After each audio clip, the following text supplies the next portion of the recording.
Kau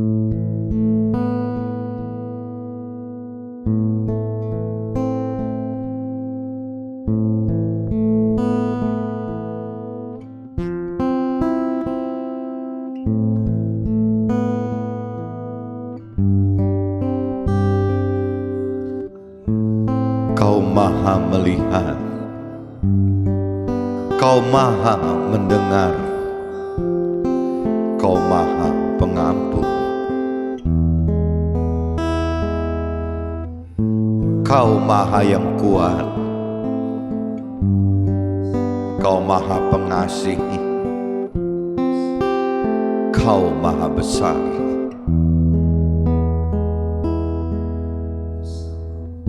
Bersamamu aku hidup, dengan nafasmu, dengan ridhomu, oh Tuhanku, ampuni aku atas dosaku selama ini.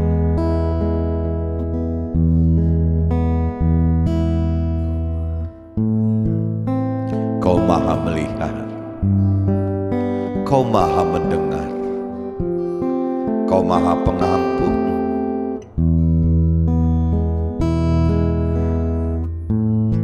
Kau maha yang kuat, Kau maha pengasih,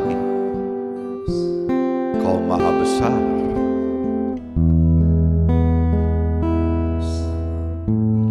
Bersamamu Tuhan aku hidup,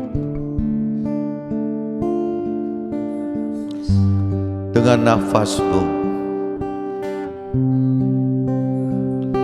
dengan ridhomu Tuhan, oh Tuhanku, ampuni aku atas dosaku.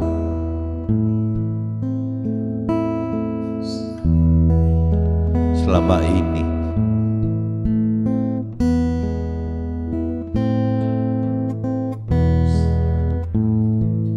bersamamu Tuhan aku hidup, dengan nafasmu, dengan ridhomu, oh Tuhanku, ampuni aku atas semua dosa-dosaku Tuhan.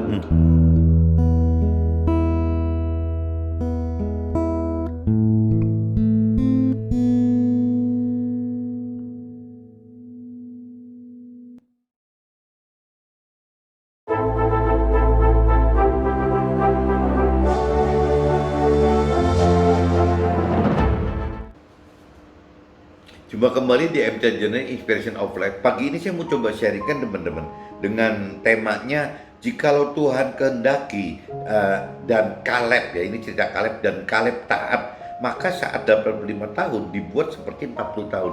Nah ini saya dapatkan impresi ini teman-teman waktu mendengarkan khotbah gitu, khotbah atau sharing salah satu hamba Tuhan, salah satu mentor rohani dari Singapura gitu. Ya saya dengarkan bahwa dia bicara soal Kaleb teman-teman, bagaimana Kaleb ini dari usia 85 tahun masih bisa terlihat seperti umur 40 tahun teman-teman. Nah ini yang di-sharingkan itu seperti itu. Nah itu waktu saya dengar impresi ini tahun 2017 teman-teman, dan tidak bisa dipungkiri hamba Tuhan ini, mentor rohani itu pada tahun itu gitu sangat kelihatan masih muda sekali teman-teman. Kalau lihat dari tahun 2021 ini harusnya umurnya itu sudah menjelang 60 teman-teman. 60 tahun kurang 2 atau 3 tahun aja gitu, jadi ubah 60, tapi kelihatannya masih seperti 30 teman-teman. Itu nggak bisa dipungkiri gitu. Kembali karena iman itu. Nah, dasarnya si hamba Tuhan dan mentor rohani ini bisa mengambil impresi itu ya dari salah satunya dari kitab Yohanes teman-teman. Kitab Yohanes pasal 21 ayat 20-23. Coba saya baca kitab Yohanes teman-teman. Kitab Yohanes pasal 21 teman-teman, ayatnya 20 sampai 23. Jadi di sini judulnya, perikopnya murid yang dikasihi Yesus. Jadi kalau cerita di universal kan murid yang dikasihi ya karena melakukan firman Tuhan gitu. Ketika Petrus berpaling, ia melihat bahwa murid yang dikasihi Yesus sedang mengikuti mereka, yaitu murid yang pada waktu mereka sedang makan bersama duduk dekat Yesus dan berkata, "Siapakah dia yang akan menyerahkan engkau?" Ketika Petrus melihat murid itu, ia berkata kepada Yesus, "Apakah yang akan terjadi dengan dia ini?" Gitu. Jawab Yesus, "Jikalau aku menghendaki supaya tinggal hidup sampai aku datang, itu bukan urusanmu. Tetapi engkau ikutlah aku." Jadi udah banyak ngomong, ikut aja gitu. Tapi di sini dikatakan di ayat 22 teman-teman, jikalau aku menghendaki supaya tinggal hidup sampai aku datang. Berarti kan maksudnya kan orang ini nggak akan mati selama Yesus belum datang kedua kali gitu. Gampangnya gitu. Jadi berapa lama kan nggak tahu. Tapi maksud Yesus, apabila Yesus menghendaki, itu bukan mustahil gitu. Dan bukan urusannya orang-orang gitu. Urusannya dia dengan Tuhan Allah dia gitu. Jadi kuncinya kembali lagi dasar dari ayat 22 ini, makanya hamba Tuhan dan mentor rohani itu mengambil satu kesimpulan seperti itu teman-teman, bahwa bukan hal yang mustahil, bukan hal yang susah untuk Tuhan Allah, untuk Yesus gitu. Ya, membuat Kaleb umur 85 seperti 40, ya membuat si hamba Tuhan mentor rohani dari Singapura ini umur hampir 60 seperti 30, bukan hal mustahil, hal mudah gitu. Nah, ini dia imani teman-teman, diimani akhirnya terjadi begitu. Nah, salah satu yang dia mengimani seperti itu, meskipun mungkin loh jadi bahan cemoohan mentor rohani lain, bisa saja gitu ya, atau sama umat-umat yang lainnya bisa saja, tapi dia beriman seperti itu gitu ya. Dia ambil salah satunya itu dari kitab Yohanes ya ini gitu, kitab Yohanes ini gitu. Dia cross dengan kejadian kesaksian Kaleb waktu di cerita perjanjian lama itu gitu, bahwa Kaleb yang 85 itu masih kekuatan fisik dan penampilan segala macam daya pikir semangatnya gitu masih seperti umur 40. Nah, dia juga sama, dia udah hampir 60 tapi seperti 30 gitu, seperti kelihatan 30. Dan memang kalau saya pribadi lihat ya memang real seperti itu, meskipun belum tentu semua mentor rohani suka akan iman semacam ini gitu. Tapi kalau kita mengacu ke ayat 22 ya Yesus katakan begitu, jikalau aku menghendaki supaya tinggal hidup sampai aku datang, yang ada problem. Ini bicara, ini kan urusan umur sampai mati gitu. Kalau Kaleb kan nggak sampai mati, baru urusan 85 kayak 40. Kalau ini mungkin berapa 100, di atas 120 tahun kali. Kalau memang Yesus dan Tuhan Allah menghendaki, bukan hal mustahil orang tetap masih hidup gitu. Ya, ini kembali, ini hanya cerita soal iman gitu, cerita soal tidak ada yang mustahil bagi Yesus dan bagi Tuhan Allah gitu. Ini ada di ayat 22. Nah, timbul cerita nanti di draft saya teman-teman. Maka tersebarlah kabar di antara saudara-saudara itu bahwa murid itu tidak akan mati. Nah, itu jadi persepsi soal kesannya murid itu tidak akan mati gara-gara Yesus katakan itu. Tetapi Yesus tidak mengatakan kepada Petrus bahwa murid itu tidak akan mati, melainkan jikalau Yesus menghendaki supaya itu tinggal hidup sampai Yesus datang, itu bukan urusannya si Petrus gitu. Jadi ini kembali lagi, kalau bicara dari Yesus dan Tuhan Allah, tidak ada yang mustahil. Kembali lagi teman, tidak ada yang mustahil. Ya kalau sampai dikehendaki tidak mati pun bisa. Apalagi kalau cuma sekedar awet muda teman, 85 seperti 40 atau 60 seperti 30 gitu. Terlalu mudah untuk Tuhan gitu. Nah, ini di kitab Yohanes pasal 21 isinya cuman itu aja teman-teman. Dan kita lanjut lagi di kitab yang terkait ini, saya coba bawa ke dalam kitab 2 Timotius teman-teman. Kitab 2 Timotius pasalnya pasal 3 ayatnya 10 sampai 17 teman-teman. Coba teman-teman cari dulu kitab 2 Timotius 3 pasal 3 gitu. 2 Timotius pasal 3 ayatnya 10 sampai 17. Nah, ini judulnya teman-teman, iman bertumbuh dalam penganiayaan dan dalam pembacaan kitab suci gitu. Tetapi engkau telah mengikuti ajaranku dan cara hidupku, pendirianku, imanku, kesabaranku, kasihku dan ketekunanku. Nah, kalau saya universalkan ku di sini, saya ganti universal menjadi tetapi engkau telah mengikuti ajaran firmanku, cara hidup firman cara pendirian firman, iman dasarnya firman, kesabaran yang dari firman Tuhan, kasih yang diajarkan firman Tuhan, dan keturunan yang diajarkan firman Tuhan. Jadi kalau kita larinya ke situ, ya kembali lagi kita mesti ngerti parameter firman Tuhannya dulu gitu. Engkau telah ikut menderita penganiayaan dan sengsara seperti yang telah kuderita di Antioquia, di Iconium, dan di Listra. Semua penganiayaan itu kuderita dan Tuhan telah melepaskan aku daripadanya. Nah ini kalau teman-teman simak ini, apabila kita mengikuti hidup dengan perintah peraturan yang di dalam firman Tuhan, ya ujungnya ini mengalami penderitaan dan aniaya, teman-teman. Jadi teman-teman jangan aneh, kenapa kok saya jadi tadinya nggak ngikutin firman Tuhan hidupnya, kok sekarang ngikutin firman Tuhan malah jadi timbul banyak aniaya bener. Ya memang itu berarti benar, teman-teman, karena memang firman Tuhan ajarin begitu gitu. Justru yang aneh itu kalau seandainya orang percaya Tuhan, mengaku percaya Tuhan dan mengenal Tuhan, tapi hidupnya itu sangat sukses di duniawinya, bahagia di dunia, jarang sekali mengalami derita dan aniaya. Nah itu malah mesti curiga, teman-teman, karena firman Tuhan tidak katakan seperti itu.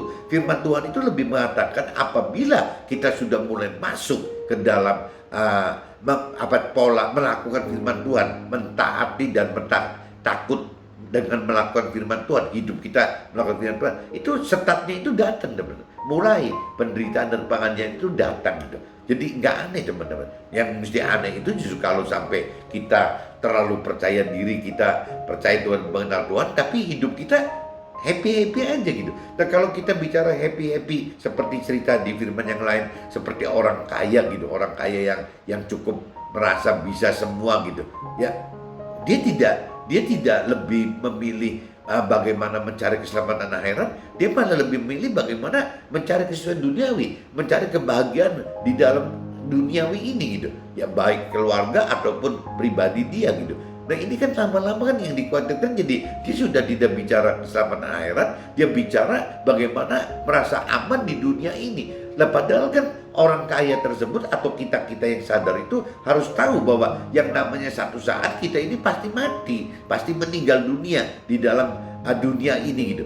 Nah firman Tuhan batasnya 70-80 tahun. Tapi kalau bicara firman di perjanjian lama, ada yang mengatakan sampai maksimal 120 tahun. Tapi itu tetap meninggal, teman-teman. Mau 70 tahun, mau 80 tahun, mau 120 tahun, tapi tetap meninggal gitu. Nah keselamatan akhirat itu kan beda gitu. Keselamatan akhirat itu kekal, ya berarti tidak pernah akan meninggal di alam akhirat itu. Nah makanya Tuhan lebih melihat kita ya dari persepsi yang alam kekalnya yang tidak pernah meninggal di akhirat, dibanding yang cuma di dunia yang fana sementara ini hanya 70, 80 atau 120 tahun. Tapi orang kaya biasanya di firman lain katakan susah untuk masuk surga gitu, sulit untuk masuk surga. Kenapa? Karena ya takut kekayaannya itu apabila mengikuti firman Tuhan, kekayaan itu jadi tidak berarti, teman-teman.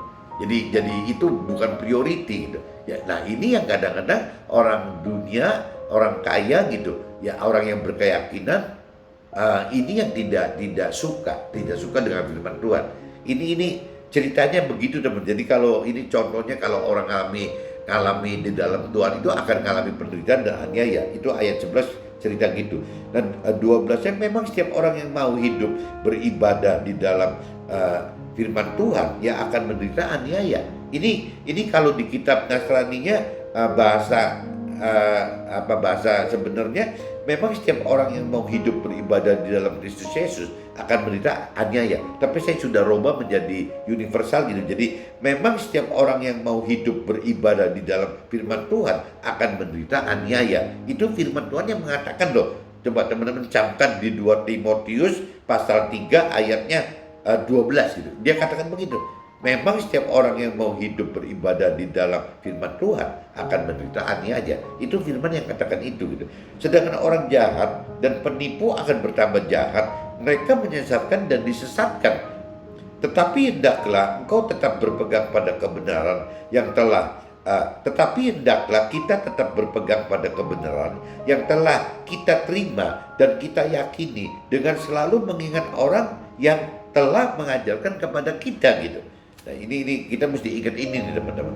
Ingatan juga bahwa dari kecil kita sudah mengenal kitab suci yang dapat memberi hikmat kepada kita dan menuntun kita kepada keselamatan oleh iman kepada firman Tuhan gitu, kepada Tuhan Allah gitu. Nah ini yang kita mesti camkan teman-teman.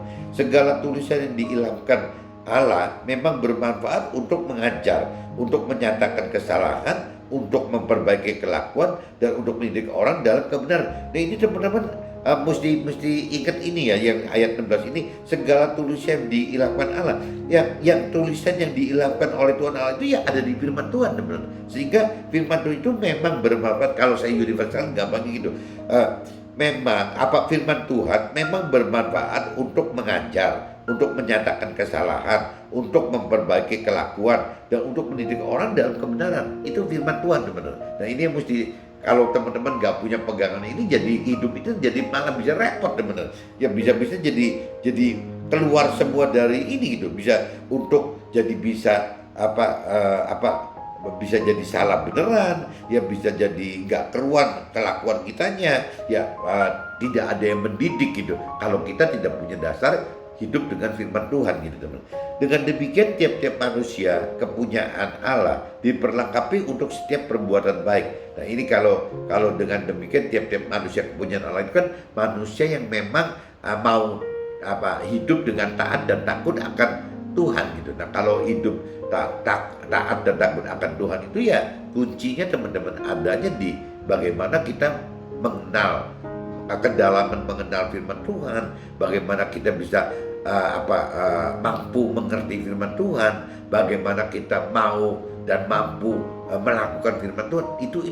Itu semua dasarnya itu teman-teman. Nah kalau sampai kita memang seperti itu ya Tuhan akan perlengkapi. Firman Tuhan katakan begitu. Diperlengkapi dengan apa? Ya kalau saya lihat dari realita yang Tuhan maksud diperlengkapi itu ya dengan apa ya? Firman Tuhan, kedalaman pengenalan pengertian firman Tuhan, dan juga disertai dengan kemampuan melakukan firman, karena ya ada Roh Tuhan yang disertakan gitu.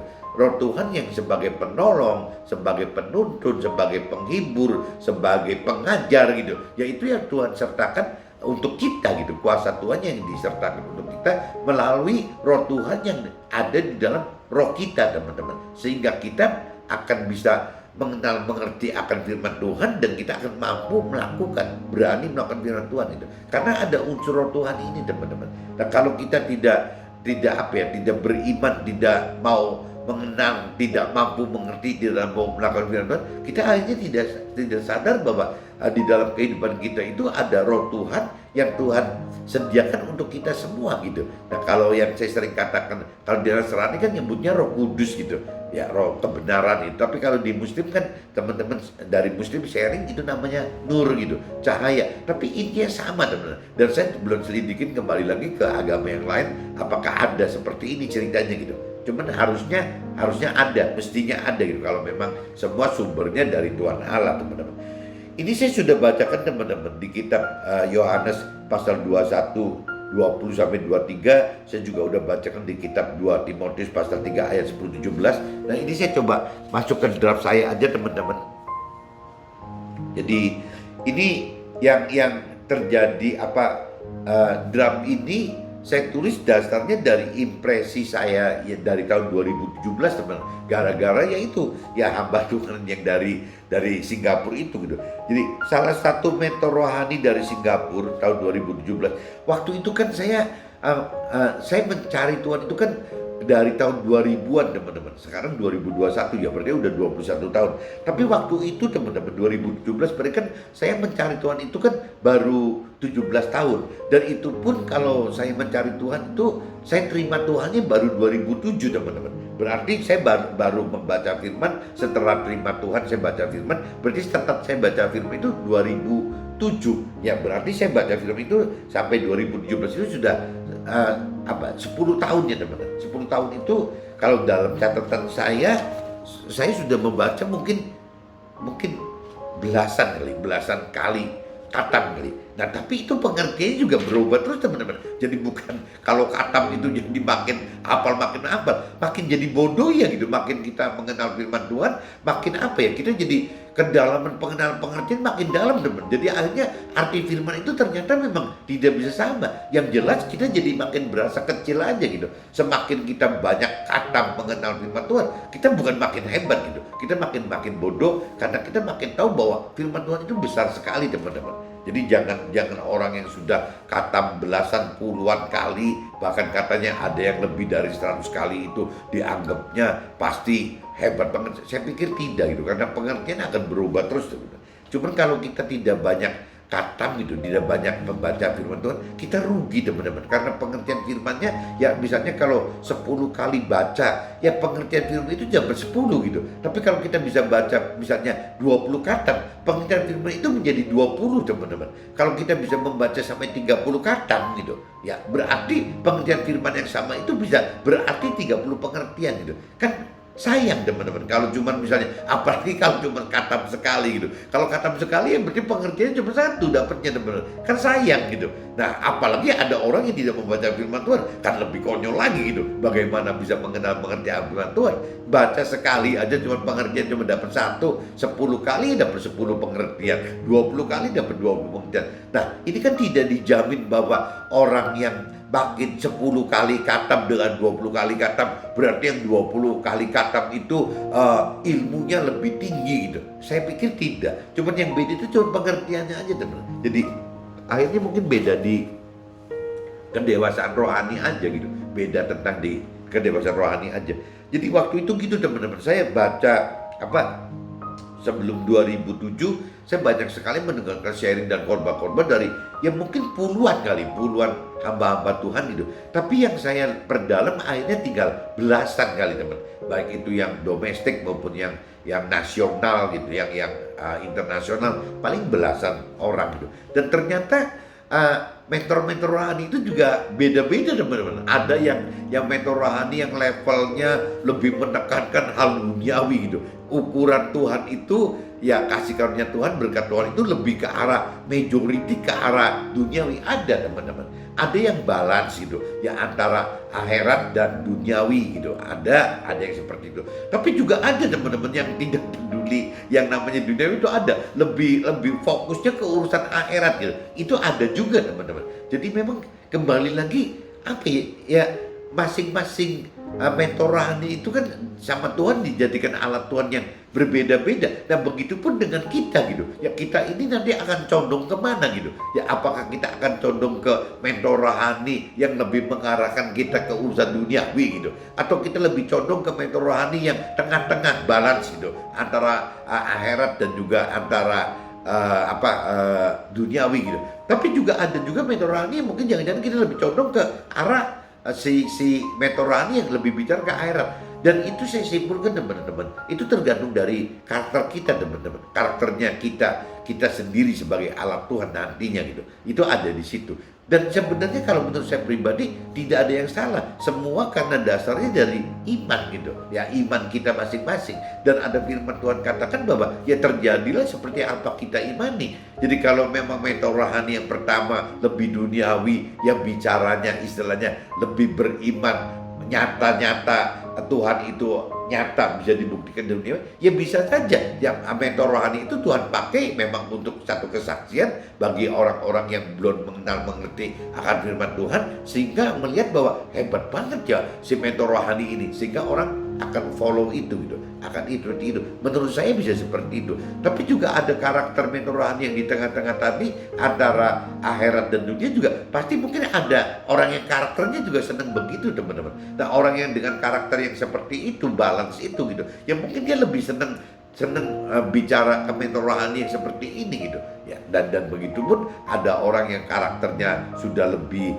akhirat gitu, udah lebih rohani, udah kalau orang dunia bilang udah gak napak bumi, ya mungkin aja ya akan mentor rohani yang dibicara majority lebih akhirat itu menjadi panutannya, menjadi kesaksian untuk ya kembali ke orang-orang yang mendengarnya gitu, tergantung dari karakter orang yang mendengarnya. Tapi saya pikir kalau selama itu tidak melanggar firman Tuhan ya nggak ada salah, cuma beda pengenalan pengertian aja gitu. Jadi mentor yang A, B, C ini beda-beda, ya mungkin beda pengenalan pengertian akan firman Tuhan, mungkin juga beda level ya kedewasaan rohaninya, ya itu saya tidak mau menjudge itu gitu. Cuman yang jelas ya kita belajar, ya kita biasanya akan lebih cocok dengan mentor rohani yang sesuai dengan karakter kita, teman-teman. Nah ini jadi salah satu mentor rohani dari Singapura itu tahun 2017 sharingkan tentang Caleb yang berumur 85 tahun masih hidup dengan berkat kasih karunia Tuhan berupa tubuh yang masih sangat sehat. Pada usia 85 tahun masih seperti 40 tahun, teman-teman. Dan diberkati juga jiwanya serta rohnya dengan selalu beriman percaya akan janji-janji Tuhan dan pengharapan kepada Tuhan serta selalu taat melakukan firman Tuhan. Ini cerita Caleb ya gitu. Tapi kalau bicara mentor rohaninya ya cerita Caleb ini menjadi kesaksian untuk si mentor rohani dari Singapura ini. Dan kembali lagi kalau dalam hal ini saya tekankan lagi gitu, karena memang mentor rohani Singapura ini lebih menekankan ke bahwa Caleb itu umur 85 seperti 40 loh gitu, dan dia punya iman itu. Dan kalau saya lihat fisiknya gitu, si mentor rohani ini yang saya Google gitu, umur dia itu mirip-mirip saya gitu, hampir 60-an gitu. Dia hampir 60-an, mungkin 2 tahun atau 3 tahun atau setahun kurang dari 60 pada tahun 2021. Tapi physically semangatnya apanya masih seperti 30, teman-teman. Itu real kok. Ya jadi kalau kita mau ngelihat Caleb yang hidup ya contohnya itu, cuma bedanya baru umur 60 tapi kelihatan seperti 30. Kalau Caleb kan 85, kelihatan 40. Itu nyata, teman-teman. Nah itu kembali ke iman kita lagi, teman-teman. Kita kalau mau seperti itu ya yang tadi di kitab Yohanes pasal 21 di ayat 22 tadi, buat Yesus, buat Tuhan Allah bukan hal sulit kok ya membuat seperti si mentor rohani Singapura itu 60 kelihatan 30 gitu ya, mau dibuat seperti Caleb 85 seperti 40, bahkan sampai nggak mati pun bisa kok kalau memang Tuhan berkehendak seperti itu. Kalau Tuhan berkehendak loh, cuman ya Tuhan cuma peringatan seperti itu gitu. Jadi kembali lagi iman itu ya adanya di kita yang masing-masing yang berbeda, teman-teman. Caleb mendapatkan ini semua oleh karena Caleb mau dan mampu hadapi seperti yang firman Tuhan perintah dan peraturkan, yakni mengikuti cara hidup, pendirian, iman, kesabaran, kasih, ketekunan seperti yang diajarkan firman Tuhan sesuai dengan perintah dan peraturan Tuhan melalui Nabi Musa waktu itu gitu. Jadi Caleb itu kan orang yang taat dan takut melakukan firman Tuhan gitu. Nah cuman waktu itu kan di kitab perjanjian lama kan belum bicara roh Tuhan hidup di masing-masing kita gitu, di setiap manusia. Roh Tuhan tidak bisa hidup di dalam Caleb gitu. Roh Tuhan tidak bisa hidup di dalam Yosua. Roh Tuhan waktu itu hanya hidup di dalam Nabi Musa gitu. Sehingga apapun juga yang Tuhan Allah inginkan tidak bisa nyampe langsung ke dalam kita, teman-teman. Ya bisanya melalui Nabi Musa gitu. Nabi Musa sebagai perantara Yosua atau Nabi Caleb dalam hal ini gitu. Ya menyampaikan bahwa Tuhan Allah mau begini. Nah sebaliknya kalau misalnya Caleb juga mau nyatakan sesuatu ke Tuhan Allah, ya harus melalui Nabi Musa juga, teman-teman. Jadi harus ada perantara Nabi Musanya gitu. Nah mestinya, teman-teman, kalau kita ngelihat dari bedanya kitab perjanjian lama dengan kitab perjanjian baru, justru kita ini kan sudah hidup di area kitab perjanjian baru. Harusnya kita bersyukur dan berterima kasih Tuhan Allah itu sudah memberikan roh Tuhan di dalam kita gitu. Kalau sampai roh Tuhan sudah ada di dalam kita itu tidak berbeda dengan Nabi Musa. Bahkan kita ini tidak berbeda dengan Yesus yang disebut Nabi Isa itu gitu. Kenapa? Karena tidak Nabi Musa, tidak Nabi Isa, tidak, atau Yesus gitu. Sebagai manusia, Nabi Musa juga sebagai manusia, itu bisa seperti begini karena ada roh Tuhan yang ditaruh gitu oleh Tuhan Allah di dalam Nabi Musa dan di dalam Nabi Isa gitu. Nah, roh itu, teman-teman, itu sekarang sudah ada di kita semua. Sejak Yesus wafat di kayu salib, kembali ke akhirat gitu. Ya Tuhan Allah itu menggantikan roh yang tadinya roh Tuhan, roh kudus atau nur itu yang hanya ada di dalam Yesus, itu masukkan ke dalam kita semua, teman-teman.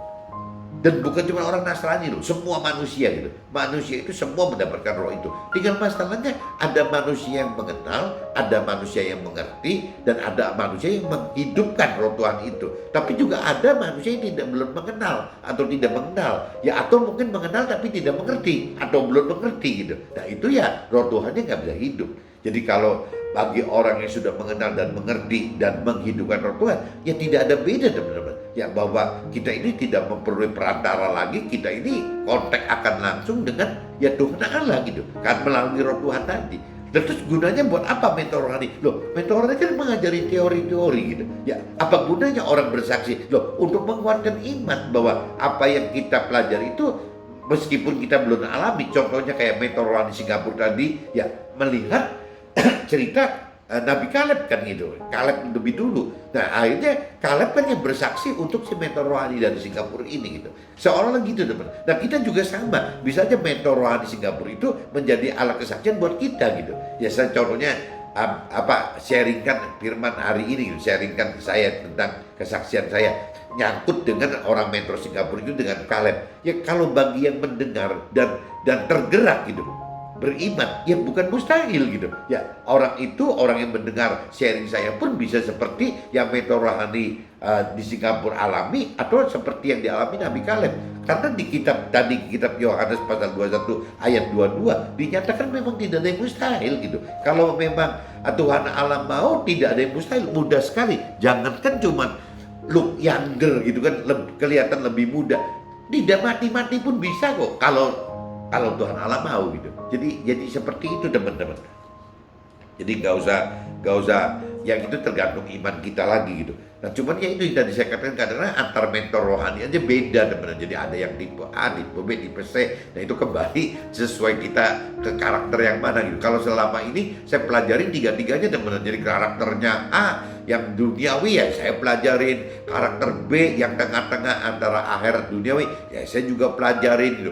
Yang lebih ekstrim ke arah akhirat ya saya juga pelajarin. Saya tidak mengerti nanti Tuhan akan tempatkan saya di mana gitu. Yang jelas mungkin ya kembali ke karakter saya. Kalau karakter saya itu tipe A ya mungkin saya akan jadi A gitu, ke bawah sama A. Kalau B akan ke B, kalau C akan ke C gitu. Saya belum tahu itu karena saya masih tetap belajar bagaimana sih untuk menggali ini gitu. Meskipun ya waktu 2017 mungkin saya udah baca belasan kali khatam gitu.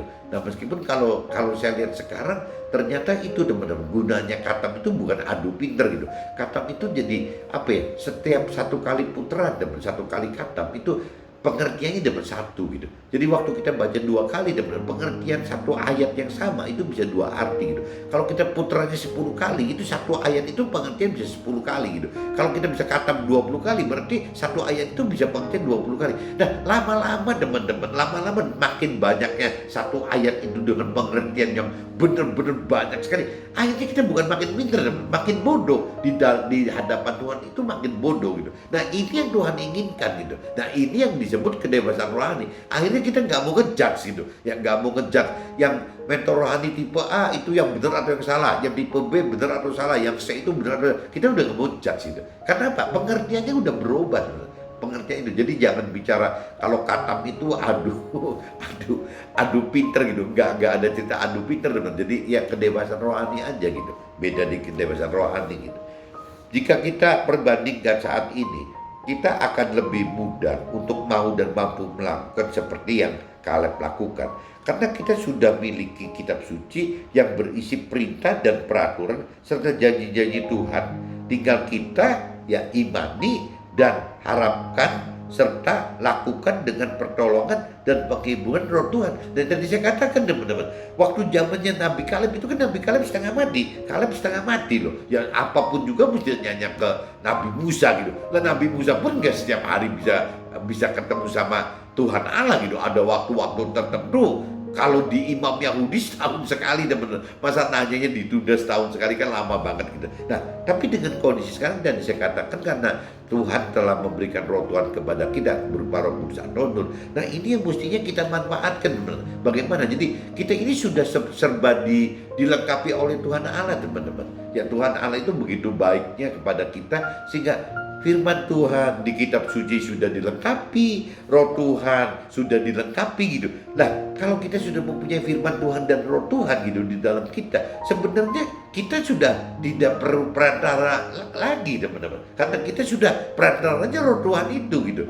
Nah, terus beda perantara yang namanya si hamba Tuhan atau si mentor rohani untuk apa? Ya untuk ngajar kita, ngajar teori-teori rohani itu. Nah, ada pun masalah ngajar yang bicara untuk hidup kita, ya bukan teori lagi loh. Bagaimana mempraktekkan teori rohani itu gitu, mempraktekkan loh, melakukan firman Tuhan itu, ya kita harus belajar, dituntun, ditolong gitu, ya dikasih penghibur dari roh Tuhan itu. Jadi kalau bicara mentor rohani atau hamba Tuhan itu, teoritis itu ya cuma mengajarkan logosnya gitu, bukan remanya. Tapi kalau roh Tuhan itu yang mengajarkan remanya, teman-teman. Jadi beda, teman. Kalau mentor rohani atau hamba Tuhan ya ditugaskan oleh Tuhan untuk mengajar teori rohani secara logos gitu. Tapi kalau bicara roh Tuhan dihidupkan adalah bagaimana caranya ya roh Tuhan mengajar kita dalam mempraktekkan melakukan firman Tuhan ini, teman-teman. Kalau tanpa ada roh Tuhan di situ juga kita susah, teman-teman. Berat melakukan firman Tuhan itu, berat gitu. Karena memang bertentangan tidak wajar dan umumnya pasti ujungnya menderita, teman-teman. Aniaya itu tetap keluar gitu. Penindasan semua bahkan bisa keluar dari pasangan kita loh, pasangan hidup kita. Suami tertekan oleh istri, istri tertekan oleh suami. Itu bukan hal mustahil, teman-teman. Firman Tuhan bermanfaat mengajarkan dan menyatakan kesalahan serta perbaiki kelakuan dan juga mendidik kebenaran. Tapi untuk dapatkan hal ini harus ada alami penderitaan, aniaya, dan sengsara, teman-teman. Karena firman katakan di dalam 2 Timotius pasal 3 khusus ayat 12, teman-teman. Ya, katakan memang setiap orang yang mau hidup beribadah di dalam Kristus Yesus akan menderita aniaya sebagai penebusannya gitu. Jadi di firman dikatakan begitu. Nah, kalau firman ini saya universalkan, memang setiap orang yang mau hidup beribadah di dalam firman Tuhan akan menderita aniaya. Itu firman Tuhan katakan itu, teman-teman. Jadi kalau tidak mengalami aniaya, kita tanya, ya kita salah atau benar gitu. Jangan-jangan saya salah tidak melakukan firman Tuhan. Sedangkan dunia perbuatan jahat, menipu dan menipu akan bertambah jahat. Dunia akan saling menyesatkan dan disesatkan oleh masing-masing mereka sendiri. Jadi karena dunia itu kacau gitu, nggak punya parameter kebenaran, akhirnya mereka saling menyesatkan sendiri, teman. Si A ke B, B ke C gitu, terus-terusan gitu. Akhirnya jadi ribet. Akhirnya ya melanggar apa yang diperintahkan oleh firman, ya akhirnya masuk neraka ujungnya, berdosa dan masuk neraka gitu. Orang dunia ada potensi gitu besar banget, dan yang bahaya itu kalau orang punya keyakinan juga, teman-teman. Orang punya keyakinan kalau tidak percaya Tuhan dengan benar, tidak mengenal Tuhan dengan benar, juga bisa seperti orang dunia yang bisa nyasar ke neraka, teman-teman. Melakukan firman butuh iman dan pengharapan serta kemauan dan kemampuan seperti yang dialami Nabi Nuh. Ini ceritanya menyimpang lagi, bukan Kaleb tapi Nabi Nuh gitu. Di mana Nuh, ini cerita Nuh itu kuat sekali imannya gitu. Nuh itu kan Tuhan perintahkan Nabi Nuh kan membangun bahtera gitu, kapal segitu gede, sampai semua hewan binatang dimasukin, serangga segala dimasukin semua. Nah, mestinya juga Tuhan pengen kan ada manusia yang ikut ke dalam Nabi Nuh di dalam kapal bahtera itu, teman. Tapi sampai air bah datang, bahtera ditutup dan air bah datang, nggak ada tuh, teman-teman. Tidak ada satupun sesama dari Nabi Nuh itu yang masuk ke dalam bahtera itu. Yang ada cuma Nabi Nuh dan istrinya dengan 3 anaknya dan 3 mantunya. Nah, ini membuktikan, teman-teman, iman Nabi Nuh itu, bayangin ya, dia 120 tahun membangun bahtera dengan terus cerita ke sesama akan ada air bah. Ya, nanti kalau mau selamat itu harus naik ke dalam air bah. Dalam arti kata kalau bicara firman itu harus mengikuti perintah peraturan Tuhan gitu. Tapi dalam realita sampai pintu kapal besar bahtera itu ditutup, tidak ada yang ikut, teman-teman. Jadi bukan hal aneh, teman-teman. Kalau misalnya saya berandai-andai membangun bahtera itu kan bagaimana caranya kita menjadi alat Tuhan untuk menyelamatkan sesama kita ya dengan cara bagaimana mengajarkan firman Tuhan bagi mentor rohani atau memberitakan firman Tuhan, kesaksian seperti model kita yang di luar mentor rohani gitu. Kita sebagai orang umum di marketplace gitu, di dunia sekuler sebagai pengusaha atau sebagai orang karir gitu. Ya kita cuma bisa bersaksi semacam ini aja teman. Nah, waktu kita bersaksi seperti ini, contohnya saya bikin vlog seperti ini. Untuk saya mesti punya iman seperti Nabi Nuh gitu. Ya, masalah sharing ini, vlog ini mau didengar atau tidak didengar sebenarnya bukan urusan saya gitu. Yang jelas kalau urusan saya adalah urusan saya taat melakukan apa yang Tuhan perintah peraturan ya dengan membuat vlog ini. Jadi sama aja dengan Nabi Nuh gitu. Nabi Nuh itu juga membuat bahtera itu karena dia taat dan takut akan Tuhan sehingga membuat bahtera itu. Tapi realitanya tidak ada sesama satu orang pun yang ikut di dalam bahtera itu, yaitu bukan urusan Nabi Nuh. Ya, Nabi Nuh itu cuma cukup karena taat dan takut akan Tuhan sehingga melakukan perintah dan perintah Tuhan membuat bahtera itu. Meskipun yang diselamatkan ya hanya 8 orang kan. Nabi Nuh, istrinya, anaknya 3 dan mantunya juga 8 orang teman-teman. Nah, yang lain sama sekali nggak ada, tidak ada satupun yang gitu. Nah, Nabi Nuh itu punya iman seperti itu teman-teman. Jadi tidak down, tidak apa gitu. Karena memang ya Nabi Nuh takut dan taat akan Tuhan secara pribadi. Dia melakukan itu bukan untuk mencari satu pamor, satu prestasi, wah banyak pengikutnya. Tidak gitu. Jadi dia itu hanya melakukan firman Tuhan, ya membangun bahtera itu karena memang pribadi Nabi Nuh ya takut dan taat akan Tuhan. Makanya dibangun. Nah, mudah-mudahan teman-teman juga melakukan hal sama teman-teman. Jangan sampai dengan pola pikir mau coba memberitakan firman Tuhan lewat kesaksian teman-teman gitu, tapi ketakutan, belum apa-apa ketakutan, nanti salah gimana, nanti kalau nggak ada followernya gimana, kalau nggak ada viewernya, itu bukan urusan kita kok. Ya contohnya Nabi Nuh tadi gitu, itu udah contoh di depan kita. Makanya saya juga jadi memberanikan diri membuat vlog semacam ini teman-teman.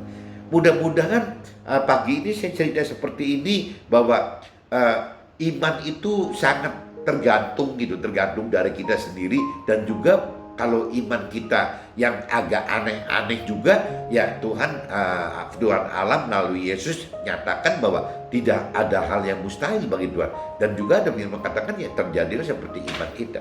Mudah-mudahan hari ini pagi ini sharingnya bisa ketangkap teman-teman, khususnya yang difokuskan oleh mentor rohani atau hamba Tuhan dari Singapura itu, yaitu cerita soal fisiknya Caleb yang 85 seperti 40, dan saya lihat gitu, saya saksikan sendiri gitu ya. Si hamba Tuhan ini, mentor rohani ini yang seharusnya sudah umur 60-an gitu, sudah mendekati 61, 2, 3 tahun lagi udah 60, tapi tetap kelihatan seperti 30 teman-teman. Itu saya jadi kesaksian, jadi mentor rohani ini, hamba Tuhan ini menjadi kesaksian buat saya. Oke teman-teman, see you, bye-bye.